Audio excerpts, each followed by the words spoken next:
আজকের রান্না হলো চিংড়ি মাছ দিয়ে বাঁধাকপি। এই চিংড়ি মাছ দিয়ে বাঁধাকপি করতে প্রথমেই আমার বাঁধাকপি লাগছে, এবং একটা বাঁধাকপি মানে একটা নির্দিষ্ট সাইজের নিয়ে সেটাকে একদম পাতলা পাতলা করে কাটতে হবে। বাঁধাকপির এই কাটাটার ওপর কিন্তু বাঁধাকপির টেস্ট নির্ভর করছে, মোটাভাবে কাটলে হবে না। তারপর আমার 3-4টে পেঁয়াজ নিলাম, এবং এই পেঁয়াজটাকেও কিন্তু একদম সরু সরু পাতলা পাতলা করে কাটতে হবে, এতে ভাজতেও সুবিধে হয় এবং বাঁধাকপিটা খেতেও ভালো হয়। তারপর আমার তৃতীয় উপকরণ লাগছে চিংড়ি মাছ। এই চিংড়ি মাছটাকে আমি খুব ভালো করে ধুয়েছি, এবং ভালো করে ধুয়ে নুন হলুদ মাখালাম। মাখিয়ে 10 মিনিটের মতো আমাকে রাখতে হবে।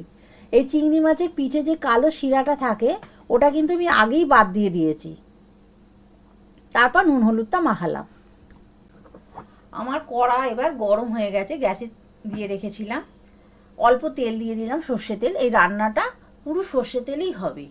আমি রান্নায় তেল খুব কম ব্যবহার করি, তেল শরীরের পক্ষে খারাপ, অনেকে তেল বেশি পছন্দও করে না, তাই আমি রান্নায় অল্প তেল দিই। আচ্ছা, চিংড়ি মাছটা কিন্তু আমার 10 মিনিট আগে নুন হলুদ দিয়ে মাখিয়ে রেখেছি, ভালো করে পরিষ্কার করে মাখিয়ে রেখেছি। এবার আমি কড়াই দিয়ে দিলাম, কড়াই দিয়ে হালকা করে ভাজবো। চিংড়ি মাছ কিন্তু বেশিক্ষণ ধরে ভাজলে শক্ত হয়ে যায়, সুন্দর গন্ধটাও ছাড়ে না। চিংড়ি মাছের যে একটা সুন্দর গন্ধ ছাড়ে, ওই গন্ধতেই খাওয়া হয়ে যায়। সেই গন্ধটা যদি অনেকক্ষণ ধরে ভাজি, সেটা আর আগের মতো টেস্ট থাকে না। তাই হালকা করে সবসময় চিংড়ি মাছ ভাজতে হয়। এই রান্নাটা এত সুস্বাদু হয় যে লুচি, পরোটা, ভাত এই 3টে দিয়েই খাওয়া হয়ে যায়। আমাদের বাঙালিদের মাছের মাথা দিয়ে বাঁধাকপি খেয়ে খেয়ে একঘেয়েমি হয়ে গেছে। এটা একটা নতুনত্ব, চিংড়ি মাছ দিয়ে বাঁধাকপি। চিংড়ি মাছ আমার হালকা করে ভাজা হয়ে গেছে। এবার আমি তুলে নেবো, একটা একটা করে চিংড়ি মাছ তুলে নেবো। ভাজা চিংড়ি মাছের তোলার পর ওই তেলটাতে চিংড়ি মাছের গন্ধ থেকে গেছে, ওই তেলেতে আমি 2-3টে তেজপাতা দিয়ে দেবো, আর 2টো শুকনো লঙ্কা ভেঙে দিয়ে দেবো। এটা হচ্ছে যে যেমন ঝাল খায় সেই অনুযায়ী লঙ্কা দেবে। তারপর আমি 5 ফোড়ন দিলাম। এই 5 ফোড়ন, লঙ্কা আর তেজপাতা দিয়ে ভালো করে মশলাটা ভাজতে হবে, কাঁচা যেন কোনো রকমভাবে না থাকে। এতে একটা সুন্দর গন্ধ ছাড়ছে, কারণ এটা যেহেতু চিংড়ি মাছের ফ্লেভার এর মধ্যে মিশে আছে, ওই জন্য খুব সুন্দর গন্ধ ছাড়ছে। পেঁয়াজটা 3টে মতো পেঁয়াজ আমি আগেই সরু সরু করে কেটে রেখেছিলাম। এই পেঁয়াজটা আমি হাত দিয়ে চেপে চেপে দিয়ে দিলাম। এটাকেও লাল করে ভাজতে হবে। পেঁয়াজ যদি কাঁচা থাকে খেতে কিন্তু ভালো হয় না। খুন্তি দিয়ে গেঁথে গেঁথে, দরকার হলে খুন্তি দিয়ে গেঁথে গেঁথে, যদি ডালা থাকে সেটাকে খুলে ভালো করে ভাজতে হবে, যেন কোনো রকমভাবে পুড়ে না যায়। এতে কিন্তু অনেকে পেঁয়াজ কলিও দেয়, আমি পেঁয়াজ কলি দিইনি, আমি শুধু পেঁয়াজ দিয়ে করছি। পেঁয়াজ বাটাও দেয়, পেঁয়াজ বাটা দিলেও তরকারিটা বেশ থকথকে গাঢ় হয়। পেঁয়াজ বাটা দিলেই তরকারিটা একটু অন্য স্বাদ হয়ে এসে যায়। এরপর আমি এতে টমেটো দেবো। টমেটোই একটা গোটা বড় টমেটো ছোট করে কেটে রেখেছিলাম। এবার ওই টমেটোটা দিয়েও ভালো করে পেঁয়াজটাকে ভাজতে হবে। টমেটোটা যেন নরম হয়ে যায়, দরকার হলে একটু তেল দিতে হবে। এতে এবার আমি আদা রসুন, মশলার মধ্যে শুধু আদা রসুনটা আগে থেকে বেটে রেখেছিলাম, আদা রসুনটা দিয়ে দিলাম। এবং আদা রসুন দেওয়ার পরও আমাকে ভালো করে ভাজতে হবে, কারণ আদা রসুনের একটা বাজে গন্ধ ছাড়ে, সেটা যতক্ষণ না ভালো করে ভাজা হয় ততক্ষণ ওই গন্ধটা যায় না। ওই জন্য ওইটাকেও লাল করে ভাজতে হবে। আদা রসুনটা আমি ভালো করে ভাজবো। অনেক সময় মশলা তলায় লেগে যায়, সেখানে জল দেওয়া যায়। এখন আমি পরিমাণ মতো নুন দিলাম, নুন দিয়ে আবার ভাজবো। নুন দিয়ে ভাজলে মশলা থেকে একটুখানি জল বেরোয়। এরপর আমি হলুদ আর পরিমাণ মতো এক একে সব মশলা দেবো। এবার দেবো শুকনো লঙ্কা গুঁড়ো, যেহেতু আমার গোটা শুকনো লঙ্কাও দেয়া আছে। আমরা ঝাল খুব একটা পছন্দ করি না, ঝাল হচ্ছে যে যার চয়েস মতো খাবে, যে যার ইচ্ছা মতো। এরপর আমি একে একে ধনে গুঁড়ো দিলাম। ধনে গুঁড়ো দেওয়ার পর আমি জিরে গুঁড়োটা দেবো। অন্য সময় আমি জিরে, হলুদ, ধনে, লঙ্কা গুঁড়ো একটা গরম জলে ভিজিয়ে রেখে তারপর দিই। এই রান্নাটা এবার আজকে আর আমার সময় হয়নি, আমি ডাইরেক্ট মশলাগুলো দিচ্ছি। এই মশলাগুলো দেওয়ার পর অল্প জল দিয়েও কিন্তু ভাজা যায়, বা অনেকে যদি বোঝে তো তেলও দিতে পারে। আমি রান্নায় বেশি তেল দিই না, তাই আমি অল্প জল দিয়ে এটাকে আবার ভেজে নেব। জল দিয়ে ভাজলে নিচের মশলাটার বসে যায় না, মোটামুটি ভাজা হয়ে যায়। এবার আমাকে ভালো করে ভাজতে হবে। যে কোনো রান্নায় ভাজার ওপর কিন্তু টেস্ট নির্ভর করছে। যে কোনো জিনিস যদি প্রথমেই রান্নায় মশলা ফসলা না ভেজে রান্না করা হয়, সেই রান্না খেতে ভালো হয় না। তাই আমি এটাকে ভালো করে মশলাগুলোকে ভাজবো। মশলা ভাজা হয়েছে কি না প্রমাণ হলো যে মশলাটা যত ভাজা হবে মশলার পরিমাণটা, থকথকে যে পরিমাণটা কমে যায়। এখানে আমি একটা গোটা মতো টমেটো দিয়েছিলাম, তাই আমি এতে অল্প টমেটো পিউরি দিচ্ছি। এই টমেটো পিউরিটা হচ্ছে যে যার ইচ্ছা মতো কেউ দিতেও পারে, নাও পারে।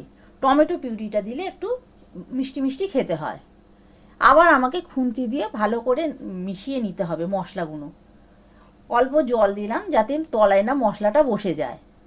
মশলা সব সময় ভাজতে হবে, যত ভাজবো তত খেতে ভালো হবে। আমরা বাঁধাকপি একটু মিষ্টি মিষ্টি খাই, অনেকে মিষ্টি দেয় না, আমরা কিন্তু বাঁধাকপিতে একটু চিনি দিই। বাঁধাকপি মিষ্টি মিষ্টি হলে খেতে ভালো হয়, তাই আমি অল্প চিনি দিলাম। এই চিনি দিয়েও কিন্তু মশলাটাকে ভালোভাবে কষবো। মোট কথা প্রতিটা মশলা দেওয়ার পরই মশলাটাকে ভালো করে কষতে হবে। যত কষবো এর রং আলাদা হয়ে যাবে, রং বেরোবে এবং খেতেও ভালো হবে। মশলাটা আমার ভাজা হয়ে গেছে। এবার বাঁধাকপিটা আমি আগে থেকে সরু সরু করে কুটে রেখেছিলাম। কুটে ঝুড়িতে করে আমি ধুয়ে রেখেছিলাম 15 মিনিটের মতো, যাতে জলটা পুরো ধুয়ে যায়, বেরিয়ে যায়, এবং বাঁধাকপিটা যাতে একটু শুকনো শুকনো হয়ে যায়। তারপর আমি এখন কড়াই দিলাম, দিয়ে আমাকে মশলাটার সঙ্গে ভালো করে মেশাতে হবে। খুন্তি দিয়ে মশলাটাকে বারবার ওপর নিচে করতে হবে, যাতে বাঁধাকপির প্রতিটা কোণায় মশলাটা ঢুকে যায়। শীতের বাঁধাকপি খেতে খুব ভালো হয়। বাঁধাকপি সবসময় কিনতে হয় টাইট দেখে, সেই বাঁধাকপির টেস্ট ভালো হয়। এরপর আমি একটু চাপা দিয়ে দিলাম। চাপা খুলে দেখলাম বাঁধাকপি থেকে মোটামুটি জল বেরিয়েছে, এবং মশলাতে যেহেতু বাঁধাকপিটা আমি দিয়ে দিয়েছিলাম, তাই মশলাতে যে নুন, হলুদ, ধনে গুঁড়ো, জিরে গুঁড়ো সব কিছু বাঁধাকপির মধ্যে মিশে গেছে। মেশানোর পরও কিন্তু দেখছি বাঁধাকপিতে যথেষ্ট জল আছে। এক চান্সে কিন্তু এই বাঁধাকপি হবে না। এটাকে একদম লো আঁচে আমি দিয়ে রেখেছি, দিয়ে বারবার চাপা দিয়ে দিয়ে দেখতে হবে জিনিসটা হয়েছে কি না। এই রান্না করার সময় কোনো সময় গ্যাস আমি জোরে দিই না। এরপর আমি চিংড়ি মাছগুলো দিয়ে দেবো। চিংড়ি মাছগুলো দেওয়ার পরও কিন্তু আবার মেশাতে হবে ভালো করে। আর রান্নাটা মিডিয়াম একদম লোয়েতে দিতে হবে, নালে সবসময় পুড়ে যাবার একটা ভয় থাকে। আর বারবার চাপা দিয়ে দিয়ে দেখতে হবে কত দূর এগোলো। অনেকে এই রান্নায় আলু দেয়, আমি কিন্তু আলু ব্যবহার করিনি।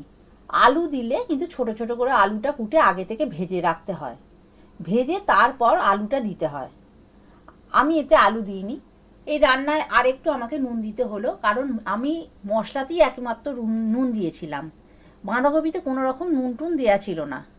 তাই আমি নুন দিয়ে আবার এটাকে নাড়াবো। নুন দেওয়ার পরও কিন্তু আমি দেখবো বাঁধাকপিটার ভেতর থেকে আর একটু জল বেরোচ্ছে। এই রান্নাটা কিন্তু বারবার চাপা দিয়ে এবং চাপা খুলে দেখতে হয়। এবং এটাকে টাইট করার জন্য আমি একটু কর্নফ্লাওয়ার দিলাম, অনেকে ময়দা দেয়, আমি কর্নফ্লাওয়ার দিলাম। এই কর্নফ্লাওয়ার বা ময়দা অনেকে জলে গুলেও দেয়। এবং ভালো করে খুন্তি দিয়ে নাড়াতে হবে, যাতে না কর্নফ্লাওয়ারটা কোথাও লেগে থাকে বা ডেলা পাকিয়ে থাকে, তখন খেতে কিন্তু ভালো হয় না। আলু দিলে কিন্তু এই কর্নফ্লাওয়ারটা দিতে হতো না, আলুটা তখন বাইন্ডিংয়ের কাজ করতো। আমি যেহেতু আলু দিইনি, তাই আমাকে কর্নফ্লাওয়ার দিতে হচ্ছে। আবার আমাকে একটুখানি রাখতে হবে। এই বাঁধাকপির তরকারিতে আমি আরেকটু চিনি দিলাম, কারণ আমরা একটু বেশি মিষ্টি খাই। এই চিনিটা দেওয়াটা হচ্ছে যে যার ইচ্ছা মতো, কেউ দিতেও পারে, নাও দিতে পারে। আমি প্রথমে চিনি দিয়েছিলাম, অল্প চিনি দিয়েছিলাম। চিনি দেওয়ার পরও যেন মনে হচ্ছে আবার একটু জল বেরোচ্ছে। এই রান্নাটা পুরো লোয়েতে হবে, আমি রেখে দিয়েছি, মানে গুমো গুমো আছে রান্নাটা হচ্ছে। এরপর আমরা বাঁধাকপি বা যে কোনো রান্নার শেষে আমরা সবসময় গরম মশলা দিতে পছন্দ করি। গরম মশলা দেওয়ার ফলে আর একটা সুন্দর গন্ধ বেরোবে। আর গরম মশলার বন্ধু হচ্ছে গাওয়া ঘি। গরম মশলার গাওয়া ঘি যে রান্নায় দেওয়া হয় সেই রান্নাই খেতে ভালো হয়। এবার খুন্তি দিয়ে আবার আমাকে এটা একটু নাড়িয়ে দিতে হবে, নাড়িয়ে 5-10 মিনিটের মধ্যে চাপা দিয়ে রাখতে হবে। চাপা দিলে কি হবে, যে বাঁধাকপির গন্ধ, গাওয়া ঘিয়ের গন্ধটা বাঁধাকপির মধ্যে ছড়িয়ে যাবে। আরও ভিডিও দেখতে আমার চ্যানেলটা সাবস্ক্রাইব করুন আর নোটিফিকেশান বাটনটা অন করে নিন।